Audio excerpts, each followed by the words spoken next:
nos próximos minutos. Explorando um hotel fazenda e deu mais ou menos umas 3 da manhã. Eu tava do lado do meu irmão, a gente tava aguardando. Tinha uma boneca na prateleira. Bom, ele tava com uma cara espantada e eu perguntei, você viu isso também? Esse episódio contém relatos baseados em fatos reais. Conteúdo perturbador será mencionado.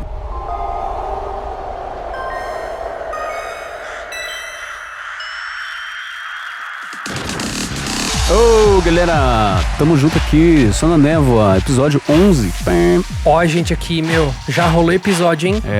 Rolou uns episódios, cara, passou rápido, 10 é muita coisa. Passou. Né? Mas eu achei que desde o último que a gente gravou passou muito tempo.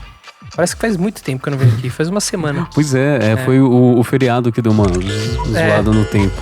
Foi. Ele mudou as estações do tempo. Foi também o nosso especial de Halloween, né? Que deu uma mexida com o multiverso, às vezes esticou um pouco a semana. A gente não sabe, esse espaço-tempo tá todo zoado aí. Vai pro lado, vai estica, volta.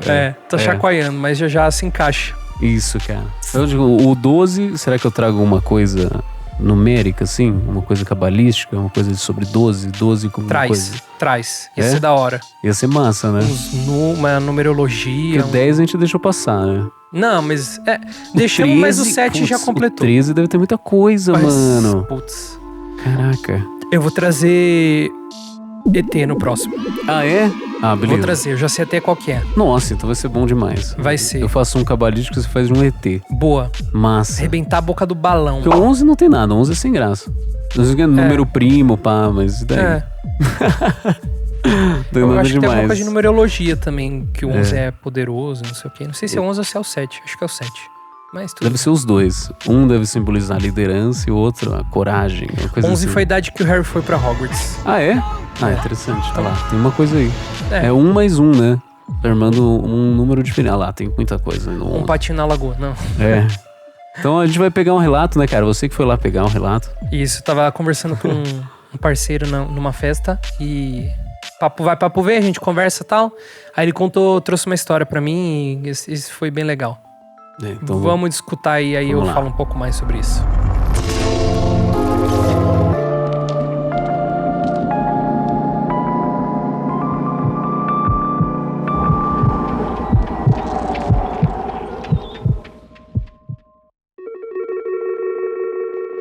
O brother nosso vai contar uma história muito cabulosa. Mais ou menos 2 minutos. É o Zé, né? Isso. Se você quiser, a gente põe a voz anônima. Ah, não, pode colocar normal, só. De boa? De boa. Eu pego o seu contato depois e eu te mando o episódio. Beleza. Aí você dá uma olhada. Claro. Mais ou menos 2 minutos, diz onde você tava, com quem que você tava, mais ou menos como foi. E vai lá. A história é o seguinte. Eu tava com a minha família, a gente foi tirar férias numa fazenda, né? Meio isoladona, num hotel fazenda. E aí a gente ficou 3 dias lá no final de semana, lá em Pinhalzinho. E aí no terceiro dia, no último dia antes da gente ir embora, a gente resolveu madrugar à noite, ficar acordado de noite pra virar, porque era o último dia. Eu, meu irmão e meu primo. Nisso, à noite, a gente ficou andando, explorando o hotel fazenda e deu mais ou menos umas 3 da manhã. A gente resolveu visitar o salão de jogos, ficar ali no salão de jogos resenhando. E tinha uma prateleira com a parte para as crianças cheia de boneca, lotada de boneca. A gente teve a ideia de brincar com as bonecas, dar uma zoada, sabe? E nisso, na hora que a gente foi guardar as bonecas, eu tava do lado do meu irmão, a gente tava guardando, tinha uma boneca na prateleira de cima, e eu olhei e ela virou a cabeça pro lado oposto pra parede. Eu achei que só eu tinha visto, eu olhei pro lado, meu irmão ele tava com uma cara espantada e eu perguntei, você viu isso também? E ele também tinha visto. Então a gente cabulou, saiu correndo. Era numa noite de festa junina. E a fogueira tava montada ali, as coisas. A gente saiu correndo e sentou ali em volta da fogueira. Nisso, o caseiro lá que cuida do hotel fazenda sentou e começou a contar umas histórias. Que lá o antigo caseiro havia falecido. Então a gente ficou meio cabreiro com isso por conta da boneca, que não foi algo que só eu vi. Meu irmão também viu. Então foi meio assustador, porque pela cara que eu olhei, ele tinha visto também, não tava doido. E era uma boneca que tava numa prateleira bem acima, então não tinha como ninguém ter mexido nela. A cabeça dela só virou a cabeça, não foi nem o corpo. ela virou pra parede, pro lado oposto da onde a gente tava. Ela não foi olhando pra gente, não.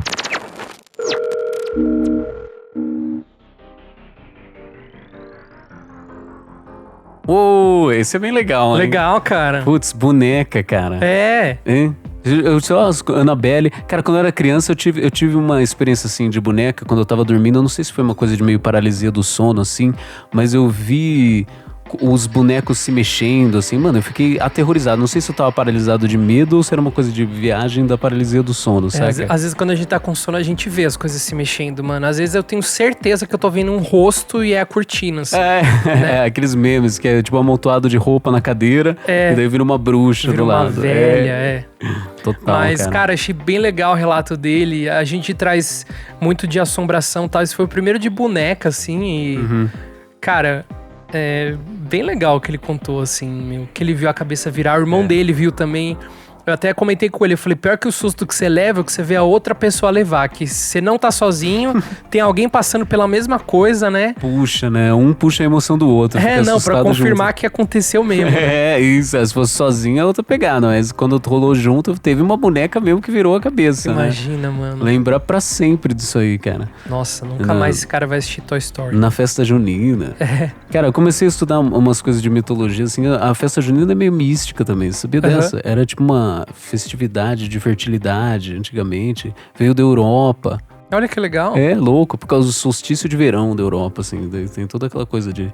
Até que tem o São João, uma coisa meio fertilidade, né? Olha que massa. As fogueiras. Meio Midsommar. Você assistiu Midsommar? Não, preciso assistir. Ai, você ia adorar, cara. Preciso assistir. Eu vi Você que tinha vai pra adorar alugar no total. Amazon, mas aí não quis alugar, não. Nossa, cara, quando você vai entender, você vai falar, nossa, é uma festa junina, total, Midsommar. Tem uma série, eu acho que ela chama 3 Dias, com o Jude Law. É meio isso também. Ele chega numa cidade e a cidade fica submersa o dia inteiro. Menos 3 da tarde, assim. Tem uma hora que ela não fica submersa, não. O caminho até a cidade, né? Fica submerso. Ah, que nem aquele filme do Harry Potter lá, da Mulher de Preto. Como que chamava? Acho Você que lembra é disso? Mulher de Preto, É verdade. E aí o cara chega lá, tá rolando tipo um Midsummer, assim, mas na verdade é uma mutreta muito mais cabulosa. É uma série bem legal. Nossa, bem legal. que massa. Chama O Terceiro Dia, eu É acho. do Netflix isso aí? Você HBO. lembra? HBO, então vai ser HBO. maravilhosa a série. Pô, as séries da HBO são muito boas. Todas mano. que eu assisti até hoje são muito boas. Nossa, patrocina nós, HBO, de verdade. Manda ver, HBO. A gente vai ficar só na névoa, só na HBO, imagina? A gente já falou do Last of Us aqui. Pode crer. Falamos de Game of Thrones toda hora. A HBO tá perdendo. Tá perdendo mesmo, cara. Só de propaganda. Não, e assim, o Só na Neva vai bombar muito ainda. Boneca. Eu vi no Reddit, cara, um vídeo de boneca também. Um tempo atrás, tipo, um mês atrás, era uma boneca, era um vídeo em espanhol, assim, tinha 6 segundos, sei lá. A mulher, era uma menina, segurando uma boneca, assim, uma boneca grande, cara. E daí a boneca vira, assim, eles estão falando espanhol, blá, blá, blá, e daí vira, assim, a cabeça. Daí ela larga a boneca, sai no chão correndo. A outra menina fala, Caraca, legal. mano. Esse vídeo eu fiquei meio assustado, achei ele bem feito, assim, não sei se é real, mas achei muito legal. Nossa, eu preciso assistir essas coisas, mano. Eu vi que uma tipo moça inglês. deixava... ela tava no quarto, assim, mó xingando o marido dela, que o marido dela era folgado, não sei o quê. E daí começou a cair umas coisas, assim, no quarto. Ah, é? Tipo poltergeist. Tipo, a porta bateu. Aí ela ficou assustada. Aí começou a cair umas coisas, mas com maior violência, assim, sabe? Começou a cair coisa que tava na cômoda. Mas cair forte. realmente, não tombar, fazer pá. Tipo, ser empurrado, né? Porque Muito legal. falar que é o vento, beleza, mas, pô, mudar a cabeça, só da sua cabeça é creepy, né? O olho, pininini, aqueles gnomos lá, os duendes de São Tomé. Cara, eu nunca mais Se esqueci mexe. desses gnomos, mano. Toy Story, né, imaginando cara? eles A Disney engarrafados. sabe dessas coisas macabras. A Disney tem coisa, né? A Disney tem mutreta. Tem o Walt Disney congelado em algum lugar na cabeça isso aí. dele. É isso aí. Pode crer. Eu queria agradecer o Zé que mandou o relato pra gente. Ele tem uma banda, Zé, Vitor e João. Que massa. Zé, Vitor e João, não Zé, Vitor e João. Shout out. Zé, Vitor e João. Ele tem uma banda sertaneja. Eu não sabia na hora, eu descobri depois. E até vou pegar pra ouvir umas músicas dele, que eu gosto de sertanejo. Que massa. E mandar um salve. Brigadão, Zé.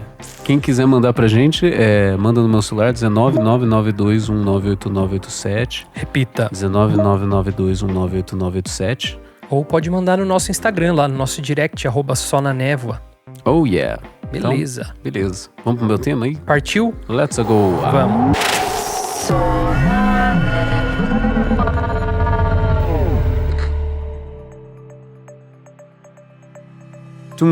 Cara, esse eu viajei, né? Eu fiquei estudando esse no feriado, na praia. Então foi uma viagem total.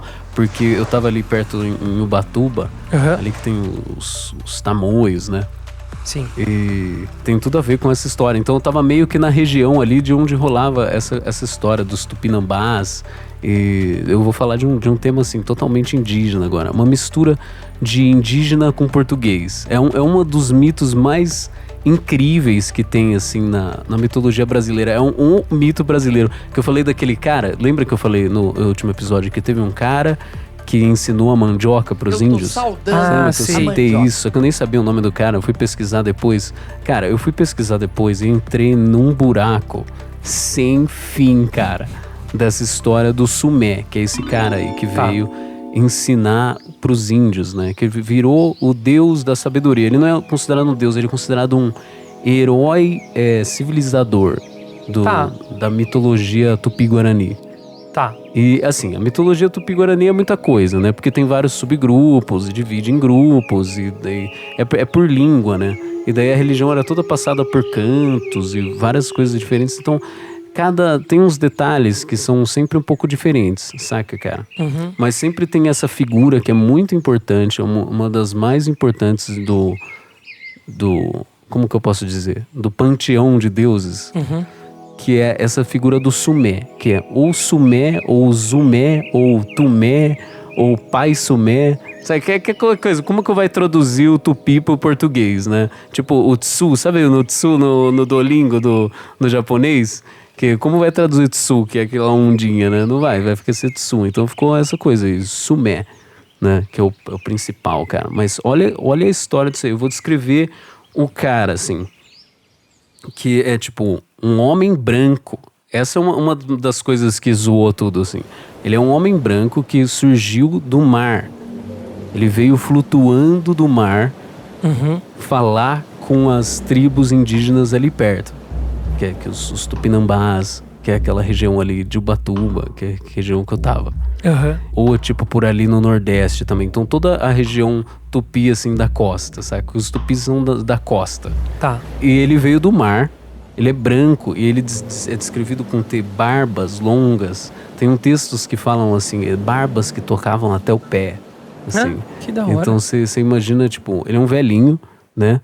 Então é aquele arquétipo do velhinho Haggadast.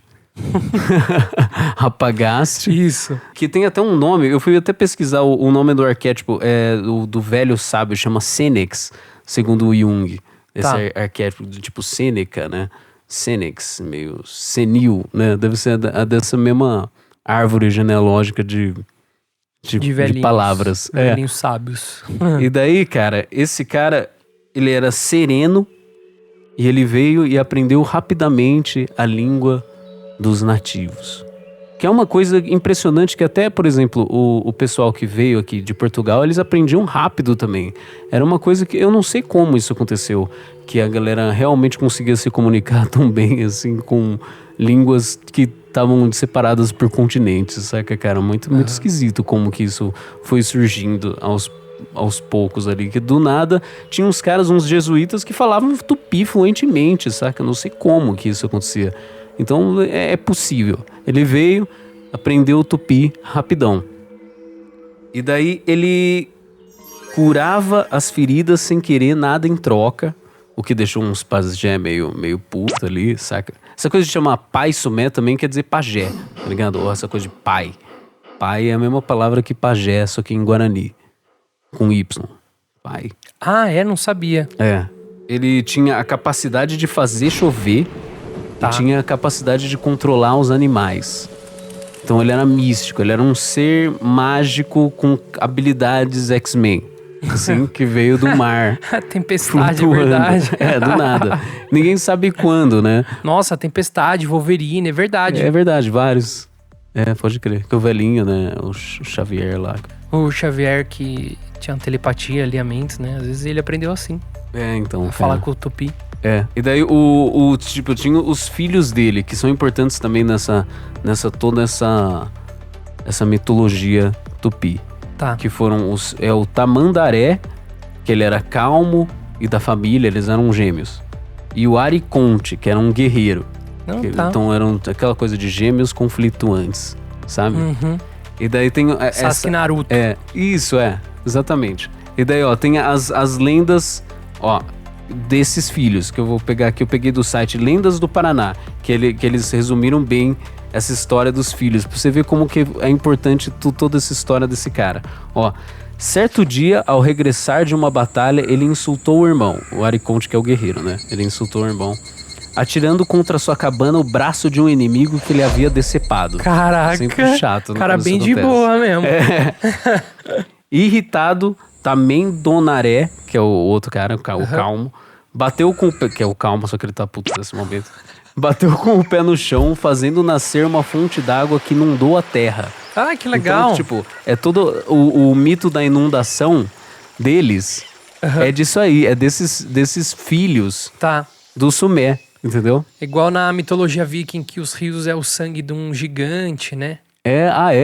Ah, que massa. Os rios são filhos de um gigante, o mar é um titã também, é um titã mar e um titã céu que transam, e daí tem a terra e as nuvens. Tem aqueles gigantes lá, né, do Loki, que ele é filho dos gigantes. Né? Então, Gigantes. É um gigante, né, que deu origem ao universo na mitologia viking, né? É o sangue dele que é a água.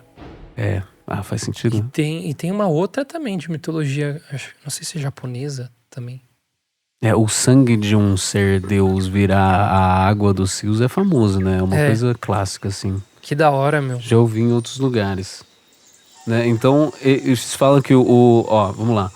Quando as águas começaram a subir, os índios procuraram o cume dos montes tentando salvar-se. Tamendonaré, que já fora advertido por Tupã da iminência do dilúvio, pediu aos fugitivos que permanecessem na planície, mas ninguém lhe ouviu. É meio Noé, né? Só pensei sobrou nisso também. Um cara. Somente Tamandoré ficou e subiu com sua mulher numa palmeira bem alta. Olha que louco. Mano, tá parecendo o Maui da Moana. Ele que fez os cocos mano, e trouxe o fogo. Cara, eu até peguei ele aqui pra falar, mas eu vou falar bem no final. Mas muito total, é muito também. parecido, né? É uma mitologia muito parecida. É interessante como essas coincidências entre as mitologias. Tem um dilúvio, tanto nos cristãos quanto os tupis, é muito impressionante, né? O Manuel da Nóbrega, que é um dos caras mais incríveis da história brasileira, que é o cara que fundou São Paulo, Salvador, estava na treta do Rio de Janeiro, fundou o Rio de Janeiro naquela treta da França Antártica, saca? Esse cara, que era tipo o chefe dos jesuítas da primeira expedição, ele é muito importante as cartas que ele mandava na época para saber. Ele ficou totalmente pirado nessa história do dilúvio. Ele falou assim, nossa, é igual ao nosso dilúvio. Tipo, ele entrou total nessa brisa do Sumé. Depois eu explico mais como ele entrou nessa brisa, mas...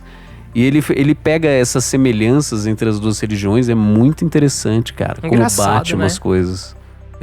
E pior que tem mesmo, né? Por quê, né? Como assim, o dilúvio? Bem, enfim. Tem aquela coisa, do Ancient Apocalypse, que eu falei semana passada, do Graham Hancock, que ele fala muito do dilúvio, assim, em várias culturas aparece. Culturas diferentes. Que teve o dilúvio? Que teve o dilúvio. E sempre surgia esse ser que ensinava depois do dilúvio. No caso do Tupi-Guarani foi antes, né? Mas tem sempre um ser que ensina coisas para o pessoal próximo desse evento catastrófico do dilúvio. Que ele fala vários, quer ver, ó? Ele cita assim, ó, Isso é bem curioso, porque eu fico pensando... Eu não sei se é porque eu tenho esse conhecimento, mas se você olha pra natureza, você vê que ela foi meio moldada por um tipo de corrente, assim. Você vê cânion, você vê vale, você vê que teve uma água que erodiu aquilo tudo e moldou o terreno, sabe? Uhum. Mas a gente sabe disso porque a gente estudou, a gente teve aula, né? Teve alguém que passou isso pra gente, né? Agora, será que eles, por essa observação, da natureza também não tiveram a mesma ideia? Porque se você vai num canyon, você vê que ele é todo entalhado, meio que ondulado dos lados, e embaixo tem um riachinho. Aí você pensa, pô, será que isso não foi um rio um dia? Talvez, cara. É bem possível que Será eles que às tivessem vezes a mesma dessa observação geológica que a gente, né? Isso. É bem possível que Eu várias tava- pessoas de épocas diferentes chegaram a essa conclusão, assim, Aham. percebendo a Terra, né? Eu tava jogando o Assassin's Creed Mirage, que se passa em Bagdá, e eles tinham... Bagdá, na verdade, ela foi reformada por muito tempo, cresceu uma outra Bagdá em cima da antiga Bagdá, que é a que se passa do jogo, então assim, ninguém sabe exatamente como que era a cidade, eles só sabem pelo que eles têm descrito. E tem uma região que é tem um prédio que é um observatório, assim. E ele é cheio de coisa de globo, uns astrolábios gigantescos, assim, isso em 830. Uhum. Os persas já tinham um baita conhecimento do universo, estudavam o universo, estudavam medicina. Eles já diagnosticaram catapora, eles sabiam diferenciar catapora de outras doenças. A astronomia vai muito longe, né? Era de antes, era dos árabes. Então, vem dos árabes, vem dos egípcios. E assim, os caras com muito menos ferramenta e equipamento do que a gente, eles tinham conhecimento de muita coisa. A gente acha que não. Mas eles tinham o seu próprio... Total. Sua própria maneira de estudar e de entender as coisas, sabe? Por isso que eu acho que provavelmente seja provável que os caras, através de alguma observação da natureza, tenham chegado a essa conclusão de que teve algum tipo de dilúvio na Terra, que levou tudo, que deformou o terreno e que hoje abaixou, entendeu? Pode crer. Pra gente seria a Terra foi feita de água, a Terra foi resfriando, a água foi descendo, foi surgindo rochas. Pra Só que gente pra ele a é só evolução... um dilúvio, porque é o mais fácil de chegar à conclusão, né? Exatamente, Que ele veio consegue uma chegar água com... gigante. E Exatamente. provavelmente eles já viram tempestade, já viram enchentes e coisas Isso. assim. Ele consegue chegar à conclusão de que a Terra era uma esfera de água fervente e gases há milhares de anos atrás e que era realmente tudo água. Né? Ele só consegue falar, bom, um dia teve muita água e essa água abaixou, logo pode ter sido um dilúvio. Eu tô tentando meio que fazer a cabeça deles, assim, acho plausível eles chegarem a essa conclusão, várias sociedades diferentes em tempos diferentes, mas eu posso estar fumando. Esse cara falou assim, pegou vários professores que dividem conhecimento conectado ao dilúvio. Um deles é o Quetzalcoatl, que era um dos astecas. O Prometeu, que também tem a ver com o dilúvio, que ele pega o fogo dos deuses gregos. O Viracocha, que é tipo um Sumé inca, que veio de um lago, que ao invés de vir do mar, que nem o Sumério, veio de um lago e ensinou como construir. E o Maui na Polinésia também, que é a coisa da Moana, né? Que ele criou as ilhas e depois ensinou a usar as ferramentas, assim. Então ele pega todos esse compilado de sábios que vieram depois do dilúvio. E faz sentido depois que, tipo, vem uma catástrofe na vida, a gente aprende coisas, saca? São esses os momentos da vida que mais ensinam. Isso. Então talvez psicologicamente tenha a ver alguma coisa assim, saca? Mas pro Graham Hancock é uma pegada meio Atlantis, que é assim, a civilização antiga estava lá e sabia muitas coisas e foi destruída por esse dilúvio, e alguns sobreviventes passaram a difundir o conhecimento que eles já tinham para as outras civilizações que estavam perto. Então pegou a América, pegou a Grécia, pegou a África, saca? E daí faz sentido para isso. Quando você assiste a série desse cara no Netflix, você tem certeza que Atlantis existe, assim. É muito impressionante a capacidade dele de te mostrar como é possível as coisas acontecerem, ainda mais num passado remoto, assim, como a gente não sabe de nada sobre o nosso passado, saca, cara? A série dele chama Revelações Pré-Históricas. Em inglês é Ancient Apocalypse, que é um nome muito mais legal. Muito mais. Então, isso tem tudo a ver, saca? O Sumé com Atlantis, com... Porque ele veio da água, né? Ele veio da água, flutuando. Então, vamos continuar sobre a história do Sumé. Ele é o sábio, né? Então, tipo, aquela coisa de, tipo...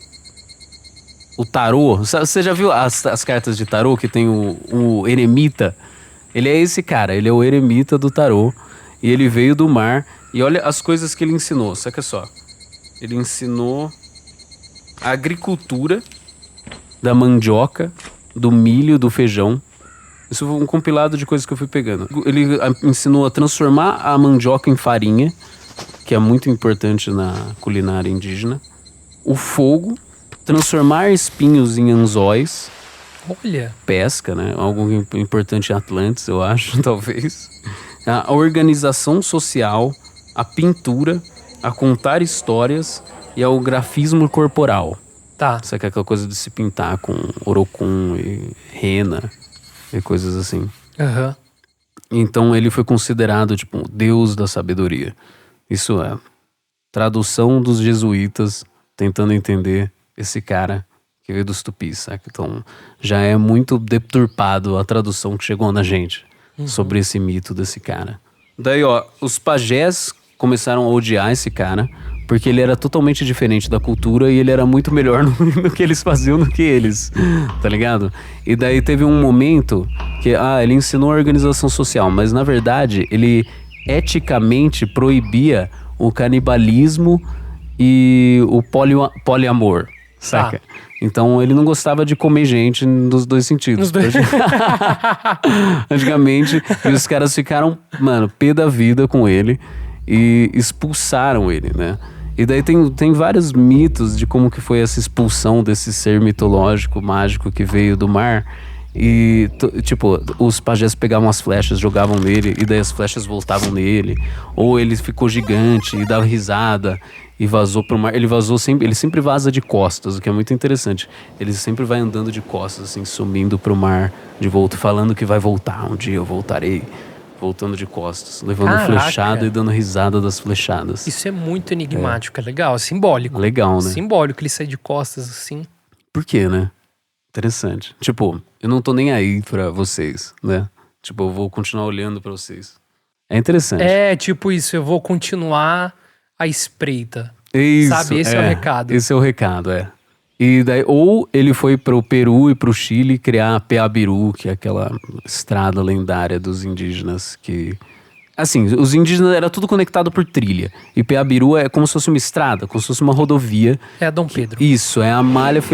malha rodoviária total principal era essa Peabiru. E daí falam que foi esse cara que criou indo pra lá esse caminho no começo. Que ele ficou gigante, foi passando e daí criou esse caminho, tá ligado? Nossa, que legal. Que louco, né? Que da hora. E daí ele vazou. Pra virar um filme da Pixar isso aí, mano. É, cara, dá fácil, não dá? Tranquilo. Ele chega cantando de nada. É, como que chama? Como que é a música da... Eu só sei inglês. É, mas é alguma coisa assim, não é? É. E daí, ó, eles... Não tem nada escrito sobre ele por aí e, tipo, traços, provas físicas da existência desse ser. Tirando umas pegadas gigantes que fica legal. em todo lugar do Brasil e das Américas, que são os petroglifos que a galera fala, que é, tipo, pegada na pedra. Tá. Que todo mundo fala que foi ele, entendeu? E tem um monte de lugar. E essa coisa de pegada... Ó, eu peguei de um cara que chama Pegadas de São Tomé, Ressignificação de Sítios Rupestres de Tiago Leandro. Ele fala que tem muitas pegadas santas por aí. Tem pegadas de Buda em Ceilão, que a mais famosa chama Siripada. Tem as pegadas de Maomé em Damasco. Tem pegadas de Jesus no Monte das Oliveiras. Então é um motife ter pegadas de santos pelas culturas do mundo inteiro. Foi você que me falou do Santo Sudário? Não. Você já viu essa história do Santo Sudário? Será? Não sei. O Santo Sudário foi um pano que Maria colocou no rosto. Jesus foi enterrado com esse pano. Sim. Quando ele foi crucificado. Agora eu lembrei, eu não sabia o nome disso. E o pano hoje tem até hoje o formato do rosto de Jesus. E é de muito tempo esse sudário, né? É uma relíquia católica. O sudário é um véu que você coloca no rosto, né? Na verdade, o sudário é um gorrinho, mas colocaram no rosto dele para enterrar ele, e de lá que tiraram as feições de Jesus, que é retratado em todos os lugares, assim. Inclusive a cor da pele. Nossa. Parece que tem resquícios de pele branca, né? Que muita gente diz que Jesus seria negro, Jesus seria... Essa história do Santo Sudário até veio choca, disso, porque então. ele era branco. Nossa, que coisa maluca. E as feições bem parecidas, assim. Você vê a foto, é um rosto longo, aquele... espaço grande pros olhos. A barba, né? O rosto era comprido e um pouco fino, assim, do jeito que ele é bem retratado. É bem legal essa história do Santo Sudário. Nossa, é muito interessante. Todas essas Eu lembrei relíquias disso. são interessantes. Porque tem várias relíquias católicas por aí, né? Tem quadro de santa que chora mel. Tem uns caras que ficam mumificados e não envelhece, né? O corpo não decompõe. Tem aquela lança que matou Jesus, né? Tem essa lança que fica... ela é... Não lembro o nome, mas é a lança que matou Jesus, assim, que eles ficaram cutucando ele quando Sim. ele tava na cruz. Uhum. Sabe essa brisa? Tem um quadro da Maria Porta do Céu, acho que ela também foi furada, acho que pelos romanos, e ela também escorre mel, ou escorre Que sangue, alguma massa. coisa assim. Tem umas relíquias muito interessantes, né, muito cara? legal. É muito legal. E é muito chocante de ver, assim. Né? Que nem a estatueta de São Tomé lá, que você vê e fala, caraca, de onde veio esse negócio? Saca, cara? Meu, eu vi a pintura rupestre, eu vi a foto, cara, é muito legal. É muito legal, é muito legal. E tipo assim, pode ser indígena, provavelmente era, mas tem uma cara de antigo que De você, pela místico, foto, você né? se sente conectado com um tempo muito, muito, muito, muito mais antigo. Muito assim, passado, muito mais antigo, né? É uma muito pintura legal. e ela é um tracinho, ela tem um desenho reto, sabe? Não foi feito pela natureza, ela tem um traço ali de intenção que é muito legal. É muito legal a foto. É muito legal. E essas pegadas é a mesma pegada, entendeu? Aham. Literalmente. Porque, tipo assim, você vê e não... É um pé, tá ligado? Uhum. E você, cara, tem os dedos, é incrível. E daí tem uns caras que tem umas quotes desses jesuítas que vão lá visitar. E é tão interessante de ler. Eu peguei várias, assim. Mas, ó, primeiro eu vou falar onde que elas ficam, assim. Fala que tem... Em Cabo Frio tem um morro com as marcas da mão. Que da falam hora. que seria de Sumé. Em Campo Mourão existe a Gruta da Santa Cruz, à margem do caminho de Peabiru, Uhum. que guarda restos do cruzeiro de cedro que foi plantado pelo São Tomé Apóstolo, né? Porque depois eu vou continuar com essa história de que virou São Tomé ou Sumé, tá ligado? Se misturou, virou esse sincretismo religioso entre as duas coisas, que os jesuítas tinham que fazer sentido no que eles estavam vendo, com essas pegadas. E daí São Tomé foi aquele apóstolo que falou assim, eu não acredito. E daí ele viu Jesus, daí agora eu acredito. Esse cara, você lembra dessa história da Bíblia? Não. Que, eles não precisaram ver para crer, mas você precisou, São Tomé. Você lembra que tinha uma pegada assim, que tinha um Não. apóstolo que não acreditou nele? E daí ele foi pra Índia catequizar a galera da Índia. Primeiro passou pelas Arábias ali, na época, que tem vários nomes esquisitos, né, daqueles reinos daquela época, e daí foi pra Índia, e daí dizem que da Índia ele foi pra América, que foi o Sumé, que é o nome é parecido, e as feições eram parecidas, um cara de barba branca. Os jesuítas chegaram, nossa, foi o São Tomé que deu a volta no mundo e começou a catequizar os índios, falando da moralidade, de que não podia comer carne humana. Olha que brisa, cara. E daí o Manuel da Nóbrega, que chegou aqui, que fundou São Paulo, que aliás São Paulo é formada em cima do Peabiru, de vários caminhos de Peabiru, assim, conectados. Ele formou por causa disso, por causa das estradas de Peabiru, São Paulo. Nossa, É que ali legal. no local, já era um local de comércio muito antes da cidade existir, tá ligado? Nossa, que legal. Que legal, né? Então é tudo conectado, cara. Eu fico imaginando uma ceninha do Frostpunk.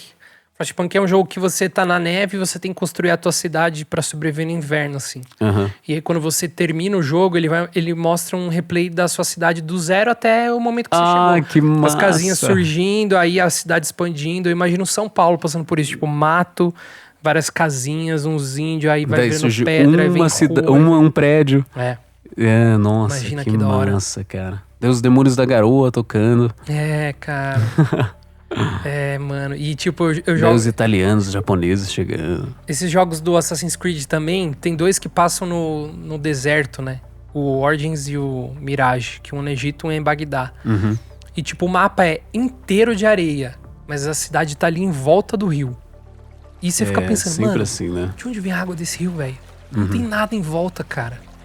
Por isso que a água, cara, pode ser tão destruidora quanto criadora, né? Nossa, mano, eu acho que ela é muito mais criadora, cara. Não tem como, mano. Eu fico vendo, eu fico tipo, mano, Eu não entendo nada, né? De geografia, mas a água tem que vir de algum lugar, cara. E mano, é um rio imenso, no meio do deserto, não tem montanha. Deve ter lençol freático, mas assim... cara, a natureza é muito impressionante. A vida surgiu na água, né, também, cara.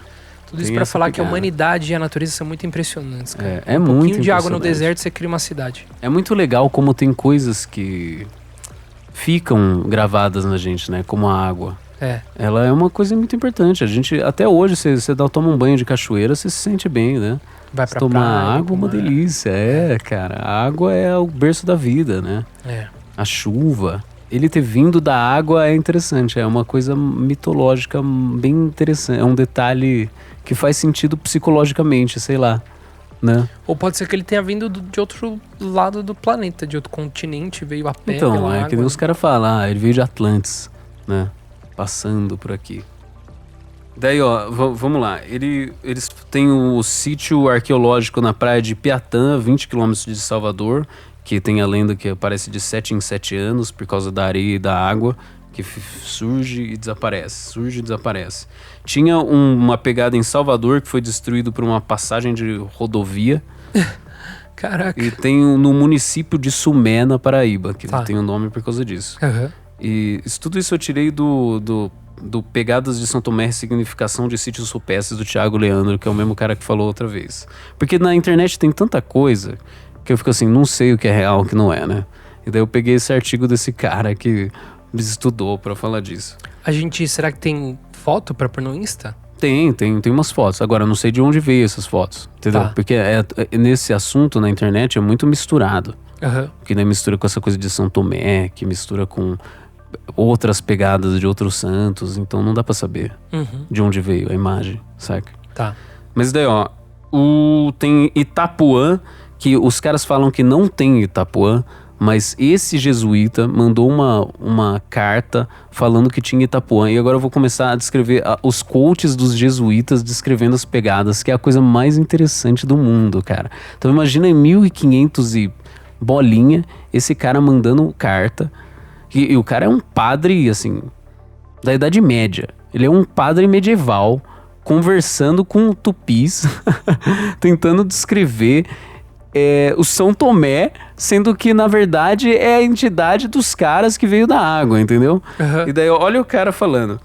Nessa Bahia, o jesuíta Simão de Vasconcelos, na Crônica da Companhia de Jesus do Estado do Brasil, esse cara é um pouco mais cedo, assim, de 1663, mas mais atual. Nessa baía fora da Barra, em outra praia semelhante, distante como 2 léguas da cidade, aonde chamam de Itapuã, vi com os meus olhos e vem cada dia dos nossos padres, tipo assim, eu vi mesmo, tá ligado? Uma expressão. E o povo todo, em outro pedaço de Recife ou Laje, uma pegada de um homem perfeitíssima, metida de impressão na substância da pedra. E a parte posterior para a terra, anterior para a água. Tipo, fica meio entre a água e a terra. A esta, vindo de uma aldeia de índios, notei que concorriam todos os que trazíamos em nossa companhia, ainda que com umas cargas. Tipo, eles vinham trazendo umas coisas.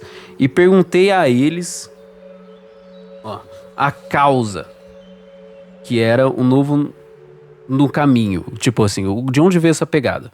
Responderam-lhe todos: Pai, Sumé, Pipoapoeira, Inhambabaé, que é que está ali a pegada de São Tomé, que ele traduziu. Ele até traduziu o Sumé para São Tomé já direto. Então lhes pedi que me levassem a ela. Vi a pegada que disse de um pé descalço esquerdo, assim e da maneira que se for impresso em barro brando. Tem-na os índios em grande veneração, e nenhum passa que não a visite, se pode. E tem para si que pondo-lhe o pé fica melhorado o seu corpo todo. Tipo, tem questão curativa, né?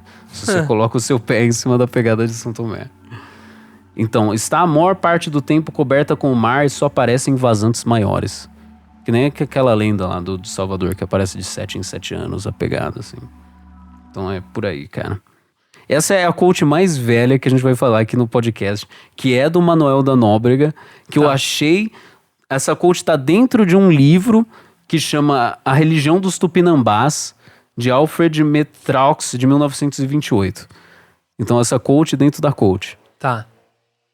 Manuel da Nóbrega falando, em 1549. Dizem eles que São Tomé, a quem eles chamam de Sumé, passou por aqui e isso lhe ficou por dito de seus passados e que suas pisadas estão sinaladas juntos de um rio, as quais eu fui ver por mais certeza da verdade e vi com os próprios olhos. 4 pisadas muito sinaladas com seus dedos, a quais algumas vezes o rio cobre quando enche, igual outro cara fala. Que legal, né? Dizem também que, quando deixou essas pisadas, ia fugindo dos índios, que o queriam frechar, que é aquela história dele vazando. Cadê? E chegando ali, se ele abriu o rio e passara por meio dele a outra parte, meio abriu os mares, assim, né? Sem se molhar e dali voltara para a Índia. Assim mesmo contam que, quando os queriam frechar os índios, as frechas se tornavam para eles, e os matos lhe faziam caminho por onde ele passasse. Olha que é legal. Aquela abertura de Peabiru e tudo mais. Você atirava a flecha nele e voltava pra você. Ele tinha aquele poder do Smash Bros. Que reflete. Eu tava pensando nisso. Escudo de Fortnite. Então é incrível como um cara simboliza uma coisa e vê com os próprios olhos uma coisa mística pra ele, e daí ele transforma em mística pra ele, só que traduzido pra religião dele mesmo, né? Então é muito bonito isso, assim. Tem o Sérgio Buarque de Holanda, que é o pai do Chico, fala que esse é um dos mitos mais importantes para a criação dessa junção da visão de mundo entre Portugal e esse novo continente que, você acredita super o católico mais católico fervoroso do mundo, e daí surge esses caras. Será que esses caras também são filhos de Adão e Eva? Qual que é a brisa desses caras de outro mundo? Eu imagino, quando os alienígenas vierem pra cá, que será que eles também são filhos de Deus? Sabe essa brisa? Como que a gente vai juntar essas duas coisas na nossa cabeça? A nossa religião com o que a gente tá vendo com essa nova cultura que surgiu na nossa frente. E daí surge esse cara que tem o mesmo nome e aparece com São Tomé e juntou essas duas coisas na cabeça, tá ligado? Então é isso que o Sérgio Buarque de Holanda fala, que é muito importante esse mito para a criação, assim, para o entendimento português do mundo brasileiro, saca, cara? Acho que é um caminho para a junção das civilizações, né? Os egípcios e os gregos, não só os gregos e os romanos, mas os egípcios e os gregos tinham deuses em comum. Então. Eles tinham deuses em comum. Que não sei se é coincidência. Deuses da caça. Eles vão se juntando, mano. Eles vão se tornando o que eles são, misturando com outras coisas, né? Aquela coisa da criatividade, que você tem a tese, a antítese, daí junta e vira a síntese, né? E daí vai surgindo, assim, com essa soma. E é mágico, cara, como essas duas civilizações nada a ver tinham similaridades, cara. Eram parecidas, assim, similares em alguns pontos, com mito de destruição pela água, com caras barbudos vindo ensinar coisas com morais e ética, né? E o povo não queria ouvir nada sobre a ética e a moral e expulsou esses caras barbudos, né? E flechou eles. É tudo a mesma coisa, né? É um mito muito parecido um com o outro, cara. E qual é a chance, né? A chance é muito baixa. Eu acho isso muito incrível, cara. Até com o de Jesus, né? Que ele fez os milagres e operou muitos milagres, e os romanos quiseram crucificar ele, É a mesma coisa, cara. É a mesma coisa. Ele quer impor uma moral superior, né, de bondade. na cabeça dele. Isso, e daí... E os caras não querem saber, né, mano? Exatamente, cara. Que louco. O São Tomé tem uma coisa interessante, que quando ele tava na Índia, ele criou um poste, ele colocou uma cruz lá, que criaram uma igreja, e daí ele falou assim, as águas nunca passarão por aqui. E daí em 2004 teve aquela tsunami que arrasou tudo, e a tsunami parou assim, na porta da igreja, assim, não destruiu mais nada. Olha que louco. Hora. Então a força de São Tomé lá na Índia. E aqui as pegadas dele que também são misturadas com essa desse ser mitológico Sumé aí, né? Que da hora. Que massa, né, cara? Os caras da revista UFO piram no assunto, né? Falam que é Ashtar-Sheran. Que é nórdico. E também faz sentido. Pode ser um quê de ufologia ali, né? O cara veio flutuando pelas águas e ensinou coisas. É aquela pegada enxenelhas de sempre, né? É possível também. Como que a gente vai saber, né? Eu acho que tem espaço pra tudo, cara. Eu acho que Acho que o ser humano tenta trazer explicações pra coisas que ele não compreende e acaba meio que encaixando em arquétipos que ele já conhece, sabe? O sábio, a sabedoria tá sempre com o velhinho. É o Merlin. Eu acho que é um arquétipo, assim, né? Acho que a cultura que a pessoa deve pensar, pô, isso foi trazido até nós, a gente não desenvolveu sozinho. Mas às vezes é uma maneira de falar que, cara, isso existe há muito tempo e foi passado de geração por geração, né? Não sei, acho que a humanidade encaixa os arquétipos assim. Por isso que deuses em comum, histórias em comum, né? Tudo se repete, né, cara? É cíclico. Se a vida é cíclica. Exatamente. Né? Total. E também pode ser uma metáfora, pode ter sido acontecido mesmo, pode ter... Tipo, os detalhes vão voltando de jeitos diferentes. Eu queria ver essa pegada. Queria ver. Eu acho muito colocar a mão lá na mão. E ver se sente alguma coisa, né? Nossa, imagina. Se eu pisar na pegada e meu grau diminuir, assim. O Manuel da Nóbrega pirou nessas pegadas. Ele mandou 5 cartas no começo no primeiro ano que ele veio pro Brasil, de volta pra Portugal, e 3 delas fica falando do Sumé. Fica falando de São Tomé, de como, nossa, é a mesma religião. Ele surtou com essa história. Deve ser o Tom Bombadil. Eu acho que é o Tom Bombadil dando um rolê aí. Cara, exatamente. É um místico. É o Chico Taquara. Nossa, mano, Tom Bombadil... um dos Valar, assim, dos pica das galáxias aí, ó. Deixando pegada pro pessoal. Então, cara, é basicamente isso. É um assunto meio confuso e místico e é traduzido várias vezes primeiro pra tradição oral, pra depois pra português arcaico, pra depois pra gente, pra depois pra internet, pra depois, né, a gente entender isso. Mas é muito interessante. Por que eles colocam a sabedoria de um cara? Por que a mitologia é isso, né? Veio de um cara. Por que não veio do povo aos poucos? Eles falam, eu fui ensinado por esse cara em específico no tempo e tudo que a gente aprendeu veio desse cara. É mais fácil de se relacionar, eu acho, né? Talvez. É uma personalidade só, né? Tipo, criar a história através dos personagens. Os e não deuses dos são eventos. únicos, né, cara? Os deuses, as entidades, elas são únicas. Porque os seres humanos são únicos, né? Eu acho que você acaba desenvolvendo personalidades e ideias diferentes pra cada um. Tipo, você transforma em seres humanos, personifica... Exatamente. A ideia. Personifica. Uma transformação. É possível, cara. Eu acredito em tudo. Pode ser Atlantis, pode ser ET. Eu só acho interessante o assunto. Eu acho meio perdido, assim. É um assunto perdido. Que... A gente devia pesquisar mais, devia cair no Enem essas histórias assim, nossa, antigas se você do for Brasil nesses colonial. Lugares aí, os caras sempre têm pra contar história. Tava conversando com meu sogro e ele falou que ele é de Itajubá, interior de Minas. E ele falou que um monte de gente tem história de ET pra contar lá em Itajubá. Ele falou que o pessoal tem um monte de história de ET lá pra contar. E eu falei pra ele, poxa, eu devia ir lá e ouvir a história do pessoal. E é isso que você tá falando, né? A gente tá perdido, mas acho que se a gente vai pra esses lados, a gente acaba descobrindo um monte de coisa. É isso aí. Vamos pro seu tema, cara?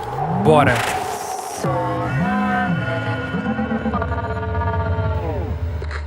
E pra quem quiser acompanhar a gente, tem as nossas mídias sociais, o Instagram, o TikTok e o Apoia-se. Você digita Só na Neva Podcast, tudo junto.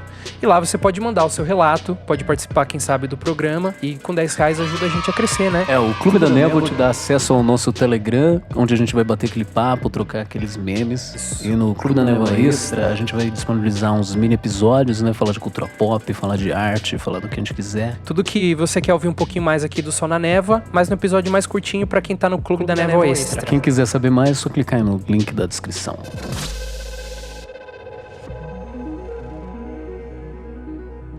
Nós aqui de novo. O cara da mesa de som tá fazendo falta, velho. Gosto da sonoplastia. Você queria, cara, que eu ficasse apertando os botões? Não, cavalo. Não, queria que tivesse alguém pra fazer isso. Outra pessoa? Pra gente ficar de boas. Pra gente ficar de boa. Cavalo. Dança, gatinho, dança. Tem um DJ, né? A minha história, eu amo os clássicos. Eu amo clássicos, eu já trouxe lobisomem, já trouxe vampiro, hoje eu vou trazer bruxa. Tava louco pra trazer uma história de bruxa. E, nossa, essa aqui é genial, eu gosto muito. Tem lobisomem? Tem algum detalhe de lobisomem nessa história? Elas Não. estão sempre conectadas com o lobisomem até agora, mano. Não. Mas eu pesquisei e achei uma história que era uma bruxa que transformava as pessoas em lobisomem. Ah, tá. Eu vi meio por cima, depois eu dou uma pesquisada. Tá bom. Essa história ela se passa no século XIV, no monastério, ó, da Black Abbey. Conhecido como Black Abbey Monastery. E ela tem um nome irlandês todo complicado, assim, aqueles nomes todos juntos, sabe? Monastarven, Shivan, Savan, é uma grande palavra, mas também é conhecido como o monastério Negro. E ela tem uma história bem longa, bem antiga. Começa com um Jarl, tipo um duque, assim, da família Desmond. Ele tava tendo uma treta com a família Butler. E isso na época da Guerra das Rosas tava rolando. Que é do Game of Thrones, né? Isso, e em paralelo, essas duas famílias estavam tendo uma treta feia deles. E aí esse Earl tava correndo pela Irlanda, tava cavalgando com a duquesa, junto com ele. Eles estavam percorrendo a floresta, né, uma noite, e começaram a ser perseguidos pela outra família, e começaram a ouvir os gritos atrás deles, os cavalos cavalgando. E o cara, dando no pé, fugindo o mais rápido que ele podia ali pela floresta. Eles começaram a atirar flechas neles, e aí ele ouviu a duquesa dar um grito de dor. Quando ele olhou pra trás, ela tava com uma flecha na coxa. E dizem que a flecha foi tão pesada que quebrou até o osso dela. Então ela tava com um ferimento muito grave na coxa. E a coxa é uma região que ela tem muita veia, muita artéria, né? Tem uma artéria... Tem até a artéria que o pessoal usa pra fazer cateterismo.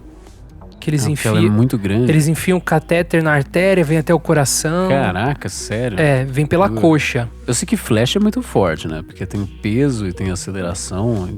Cara, flecha é uma coisa muito forte. Dá pra atravessar um carro, assim. Então, nossa, cara, eu não achava que era tão forte assim, não. Pois pra quebrar um fêmur, entendeu? Mano, atravessa uma árvore, uma flecha. Plau! Muito forte, muito forte. Dependendo do tamanho do arco. Deve ter pra sair, né? Nossa! Eu imagino pra sair essa Se desgraça. tiver envenenada ainda. Então. Nossa. A duquesa sangrou muito. E ela tava perdendo sangue, ficando fraca. E o Earl desesperado pra fugir e despistar os perseguidores dele. Ele conseguiu despistar ali pelo meio da floresta, aproveitou a escuridão e foi cavalgando com a duquesa atrás do cavalo dele, sangrando e doendo e morrendo. Levou ela e chegou numa abadia, que em inglês é Abbey. Por isso é o monastério da Black Abbey. Eu achei que Black a Abby era o nome de uma mulher. Também, na Da verdade é Abby. apelido de Abigail, né? Apelido de Abigail. Tá, interessante. E aí tem muitas Abbeys, mas também é uma abadia. Tipo aquele Downtown Abbey, acho que é a abadia do centro, alguma coisa Pode assim. crer, faz sentido. Vamos começar a traduzir os nomes das séries agora. Doutor Casa, Isso. O Escritório, Perdidos. já tem o Teoria do Big Bang, Amigos. a Teoria da Explosão Grande. Tem que ser Teoria da Explosão Verdade. Grande. Amigos, Do Blau. É o grande Chablau, né? O Big Bang. Chablauzão. 2 homens e meio. Pior que traduziram 2 homens esse e é meio. 2 traduzido. homens e meio. Muito ruim. O Cara de Família. Uhum. Tem o Cara de Família. Pode crer. E o Parque do Sul. Parque do Sul é muito ruim. Parque do Sul é muito bom. A partir de agora é só nome traduzido. Pode crer. Que engraçado. Eles chegaram nessa abadia. É um lugar onde ficam, né, freiras e padres e tudo Cara, mais. esse episódio tá muito antigo, né? Que coisa de 500 anos. Nossa, eu adoro. Mano, é Atrás. 1300 esse negócio. Na verdade, essa abadia foi fundada em 1280 e alguma coisa. Caraca. É muito antiga. E aí chegou lá, ela tava sangrando, a moça não resistiu aos ferimentos e morreu. Ela ficou pálida, não resistiu. E como esse Earl tava fugindo, né? Tava correndo risco, ele enterrou ela embaixo do altar. E foi embora. Pediu para as freiras enterrarem ela embaixo do altar, cuidarem dela. E foi embora.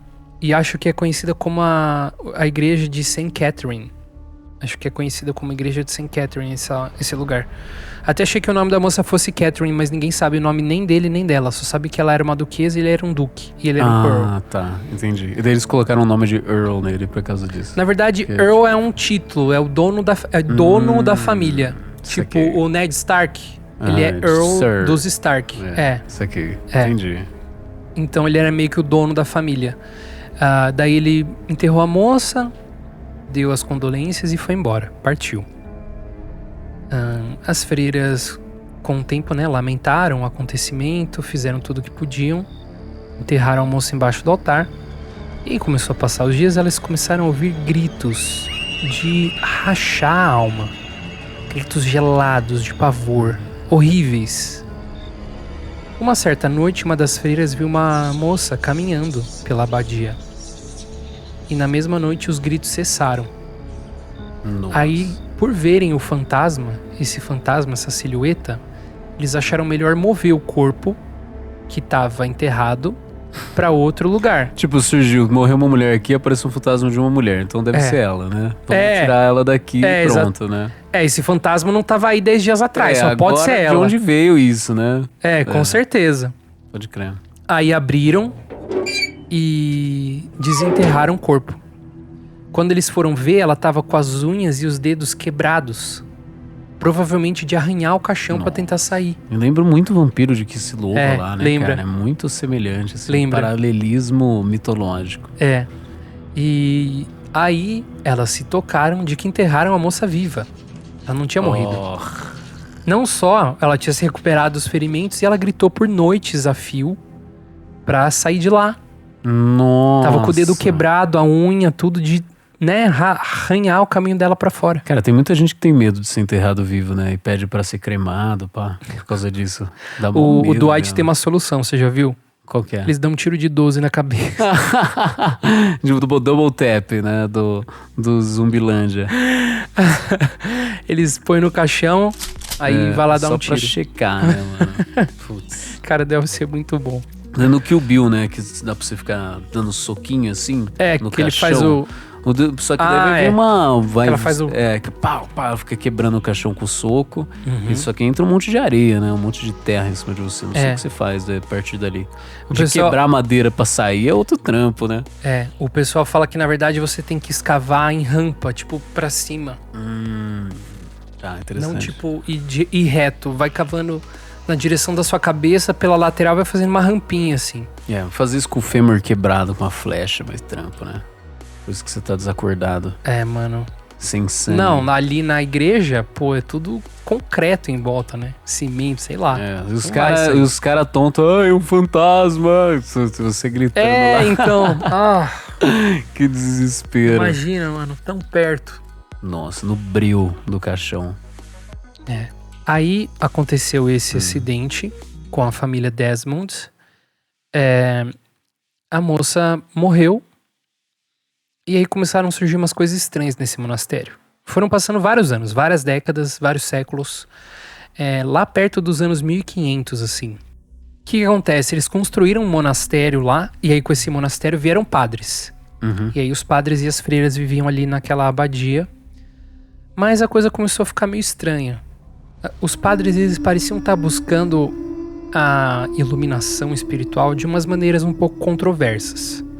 Foram pitando alguns boatos, alguns sussurros pela cidade. E começaram a achar que estava rolando uma magia negra ali. Os padres estavam meio nessa. Aí começou a ter relatos de realmente magia negra lá. Que os padres faziam, as freiras também. E aí com esse boato, as outras freiras e padres foram deixando a abadia com medo. Né, por causa da fé deles também. Sei. Todo aquele desespero, o terrorismo da Inquisição também. Pô, é uma bruxa, magia negra. A gente precisa vazar. Mas se você ver a região que a abadia fica, ela é meio tenebrosa, mano. É umas árvores meio retorcidas. Sei. Hoje é uma propriedade particular. O dono do lugar fala que não acontece nada, nunca teve nada. Mas o lugar é meio sinistro. Sei, assim, ele é do culto da bruxa. O que sobrou tipo uma arcada da porta, sobrou só ruína, assim. Os fantasmas vão envelhecendo, né, cara? Então. Daí eles somem. Mas o lugar ficou... O lugar meio tenebrosinho, assim. Tem uma razão também do pessoal achar que rolava. Lá, né? Numa tenda. É difícil. Então. Dá um certo medo. Esses boatos, eles foram crescendo. Da magia negra, de rituais. Chegou no Papa. Caraca. O Papa da época mandou fechar a abadia imediatamente. Caraca. E aí nisso, freiras e padres foram todos embora, menos uma. Uma freira ficou. Que é a Black Hag, que o pessoal chama. Seria a velha negra. É tipo a Old Hag. Isso, a bruxa negra, né? E só ela ficou. E o lugar... E assim, o pessoal era super tenebroso, assim, com isso. Ela ficou encerrada numa cela. Só ela. No monastério inteiro, ela só ficava numa cela. E chamam de cela negra também. Black Cell. E ela ficou lá. Ficou só ela. O pessoal vazou, o monastério vazio. Louco como os caras tinham cela em todo lugar, né? A cela nunca era a prisão. Vou deixar aqui na cadeia. Não, os caras faziam a cela dentro da igreja, mano. Tipo, é tudo misturado. Daí tinha uma casa onde eles matavam os porque acho que você bichos. precisava mais, né? Porque era tudo tão... às vezes distante, né? Você precisava ter algum tipo de acomodação, tanto pra um cara que ia ficar pouco tempo. Era pousada. Só que, tinha uma pousada a cada 10 quilômetros. Então acabava tendo nas igrejas. Um quartinho, né? As igrejas também eram um lugar de muita reunião, né? De pessoas, de missa, de religiosos, estudiosos também, né? O conhecimento estava muito nas igrejas naquela época, né? Então acabava, acho que, recebendo viajantes e... Bom, não sei, tô especulando, Pode mas... crer. Mas tinha, nos sentido. bares também, né? Naquelas tavernas. Todo lugar tinha quarto. E aí ela ficou na cela negra. Ficou trancada. Trancada não. Ela ficou isolada lá, sozinha, por muito e muito tempo. O pessoal da vila em volta começou a sofrer umas coisas estranhas, assim. Eles ouviam risadas na noite. Eles ouviam gente andando no telhado. Eles viam uma velha correndo nua pelo luar. Correndo nua pela floresta. E dizem que o nome Black Hag veio de duas situações. 3, na verdade. Eu vou falar a primeira delas. Que é porque a silhueta dela ficava recortada contra a lua. Então ela parecia que ela era inteira preta.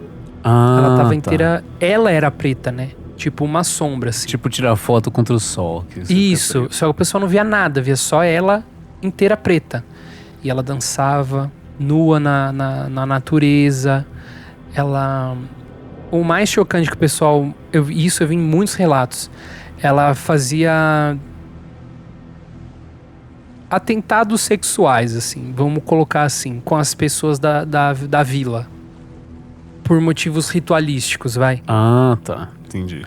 Não era tipo enfiar o dedo no tobinho e dar risada do cara, entendeu? O chupacu de... o chupacu da Irlanda. Tá. Eram umas coisas ritualísticas mesmo, satânicas com as pessoas. E o satanismo tem muita ligação com esse sexo, né? Com a sexualidade. Isso. Né? A magia, tem magia do sexo. Um sexo e uma selvageria, né? Magia de sangue, magia de sexo. Isso, exatamente. Duas coisas que tem muito poder. É a natureza, né, cara? É aquela coisa que o arquétipo da mãe transformado de um jeito maligno que vira o arquétipo da bruxa. Mas a magia negra, ela tem muita base nessa coisa vital, que é o sangue, que é o sêmen, é o leite também, né? O leite que você deixa... A menstruação, né? Isso.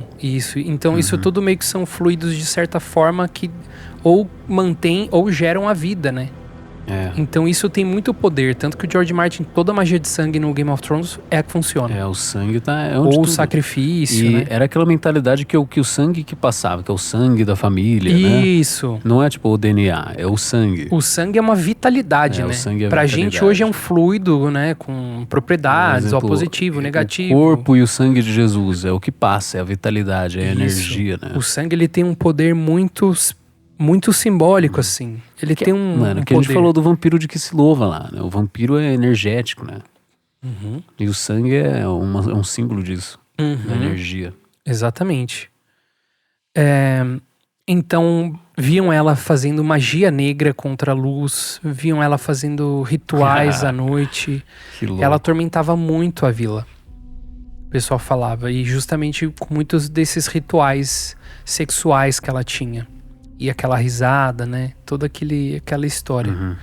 E mais ou menos parecido com o vampiro de Kislev, as pessoas queriam fazer alguma coisa a respeito, né? Elas queriam se defender, elas queriam que aquilo parasse, as pessoas estavam, né, sendo... aqui não diz menção, mas acredito que alguém estava se ferindo, morrendo, né? Com essa história toda. E aí foram caçar ela. Foram atrás dela e acabaram conseguindo pegá-la. E aí vem o segundo motivo pelo qual chamam ela de a Velha Negra. Disseram que o rosto dela era tão enrugado que era negro, de tanta sombra de ruga. Nossa. Ela tinha a cara negra. Meu Deus, que interessante. Eu nunca tinha imaginado dos boatos, que dá pra ser tão enrugado que você fica escuro de tanta sombra de se enrugar.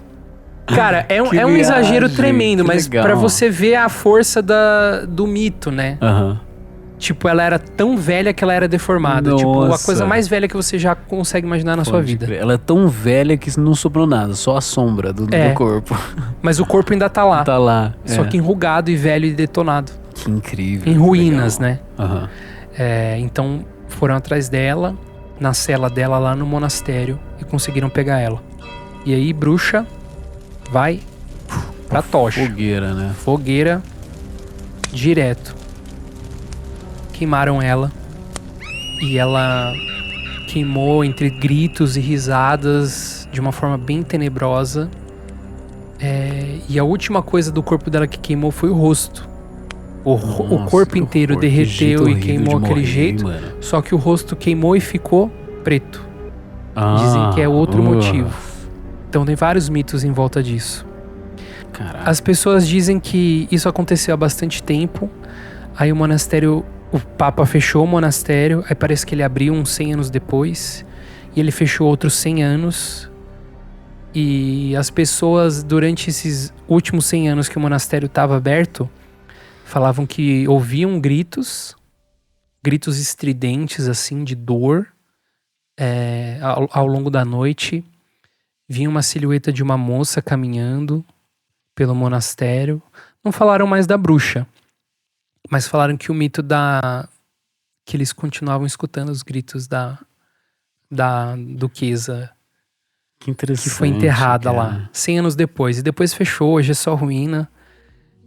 E eu acho bem curioso, assim, que parece que uma tá ligada na outra, sabe? Aham. Não sei se a duquesa virou a bruxa e depois ela virou a duquesa de novo. Você misturou, o sincretismo mitológico. Né? Então, na Misturas, verdade, né? a história da Freira Negra é isso, que o monastério ficou amaldiçoado por causa da presença da bruxa.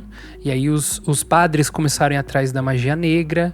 E uma bruxa foi a que mais... Uma freira foi a que mais se agarrou a isso, né? Então foi dois casos, né? Duas timelines. São dois casos, mas eu acho que um meio que gerou o outro, assim. Mas a Trevas misturou, né?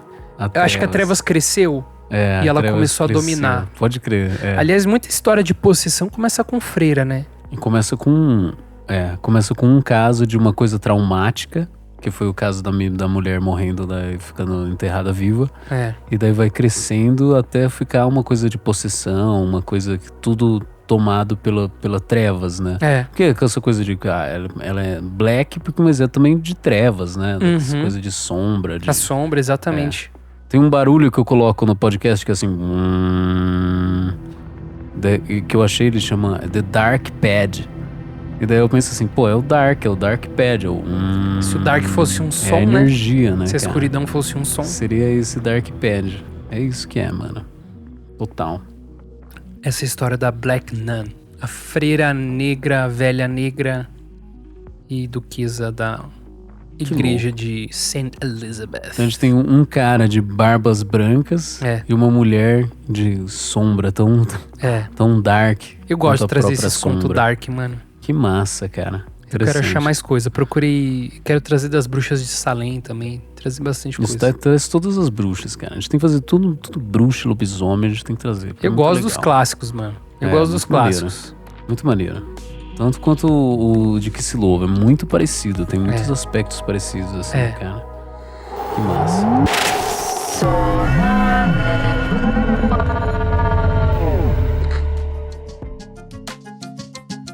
Beleza. Beleza. Tá aí, mais um. É. Rumo ao 100. Rumo ao 100. Rumo ao 100. 100 Seasons of Rick and Morty. É, cara, é isso aí. Vamos embora. A Cabalístico semana que vem e ET, né? Isso. Que eu quero, ET Blau. Cabalístico eu até sei qual que eu vou pegar. Vai ser Dark, vai ser de fantasma, então. Boa, traz. Vai ser muito Dark. Nossa, mas tudo bem, traz tudo uns bem. terror, mano. Traz uns Mas esse terror vai ser pesado. bem terror. Nossa, se eu pegar esse... Tá bom, tudo bem, eu vou pegar esse. Traz, vamos de terror. Eu vou ficar bad vibes a semana inteira, ficar pesquisando esse negócio. Nossa, o Jatlov Pass, eu fiquei bad. Eu fiquei bad vindo pra cá gravar o episódio. Mas vale a pena. Vale a pena. Beleza. Então, galera, segue nós, ajuda a gente com as avaliações e tudo mais. Compartilha com uma pessoa. Essa é a regra do Clube da Luta. Se a pessoa tá no Spotify, isso. O que ajuda a gente? Tem que avaliar. 5 estrelas. Tchê. 5 estrelinhas no Spotify. No YouTube dá um likezão. YouTube like. É isso aí. Compartilha pra um brother que você conhece. Mas o principal é compartilhar. Ajudar. Se quiser dar um oi, a gente adora. Fala, e aí, bom? Isso aí. Mandar os relatos, estamos sempre abertos. Demorou, gente. Chega mais. Valeu, galera. Até semana que vem. Valeu.